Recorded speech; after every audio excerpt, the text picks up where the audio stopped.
అందరికీ నమస్కారం.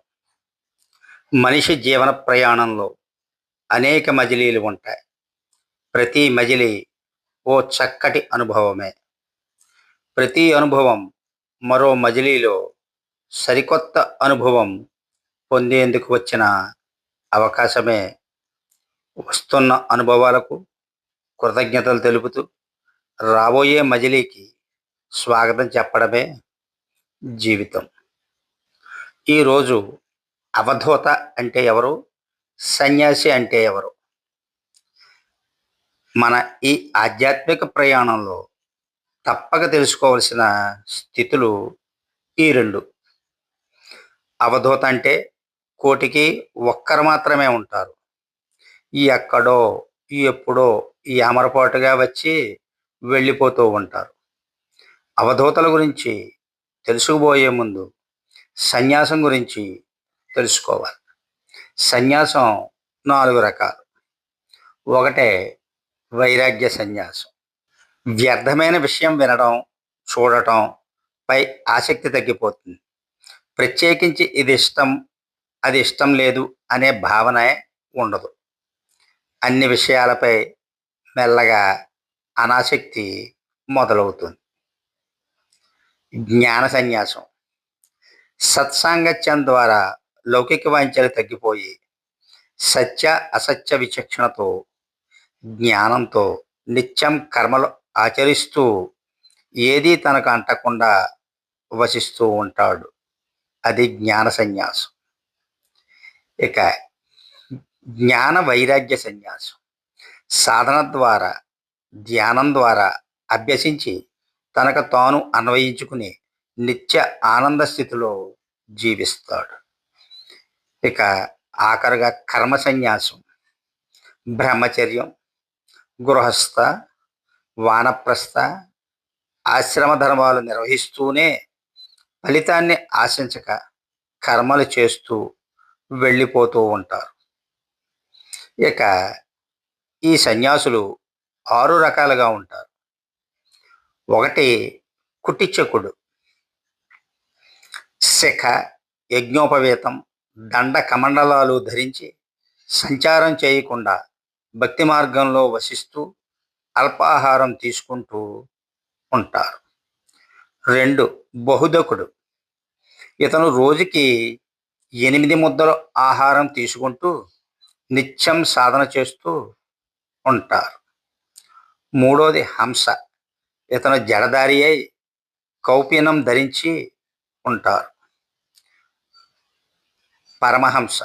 వెదురుదండాన్ని కలిగి 5 గృహాల నుండి భిక్ష తెచ్చుకొని కోపినం మాత్రమే ధరించి నిరంతర సాధనలో ఉంటారు. తుర్యాతిథుడు. దేహాన్ని ఓ శవంలా చూస్తాడు. అవధూత. ఇతనికి ఏ విధమైన నిష్ఠ నియమాలు లేవు. జగత్ మిథ్య, నేను సత్యం అంటూ నాశనమయ్యే ఈ శరీరం నేను కాదు, చూసేవాడికి కనిపించేది ఈ రూపం నాది కాదు, నాకు పాపపుణ్యాలు సుఖదుఖాలు లేవు, గర్వము, మాత్సర్యము, దంభము, దర్పము, ద్వేషము అన్నింటినీ త్యజించి ప్రాణాలు నిలుపుకోవడానికి అగ్నిదేవుడికి కాస్త దొరికిన ఆహారం అర్పణం చేస్తూ దొరకని రోజు ఏకాదశి, దొరికిన రోజు ద్వాదశి అంటూ రాత్రి పగలు నిత్య ఎరుకతో సంచారం చేస్తూ పిచ్చివాడిలా తిరుగుతూ ఉంటాడు. ఆదిత్యయోగి కర్మలు అన్నీ క్షయం అయిపోయి భరించిన మోక్షం అనే కంబళి కప్పుకొని ఉంటాడు. నిర్వాణ షట్కానికి ప్రతిరూపం అవధూతల మరో రూపం. సత్యబోధ. కాలం తిరిగి ప్రసాదించబడదు.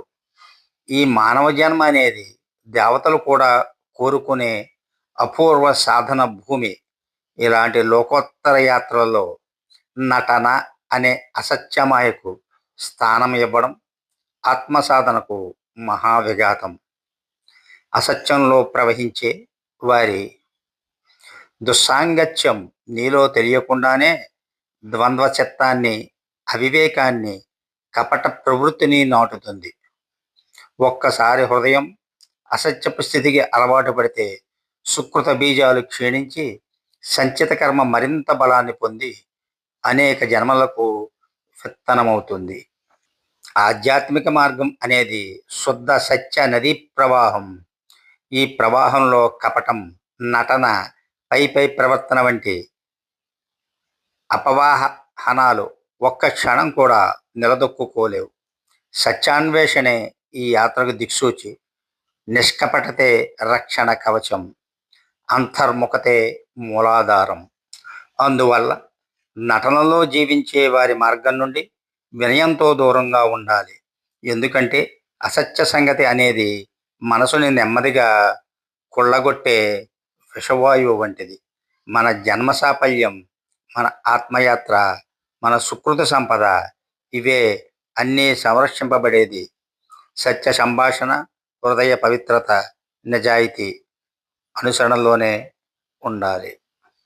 సర్వే జన సుఖినో భవంతు. ఈ వీడియో మీకు నచ్చినట్లయితే లైక్ చేసి, షేర్ చేసి, సబ్స్క్రైబ్ చేయవలసిందిగా కోరి ప్రార్థిస్తున్నాను. చాలామంది చూస్తున్నారు, లైక్ చేయడం మర్చిపోతున్నారు.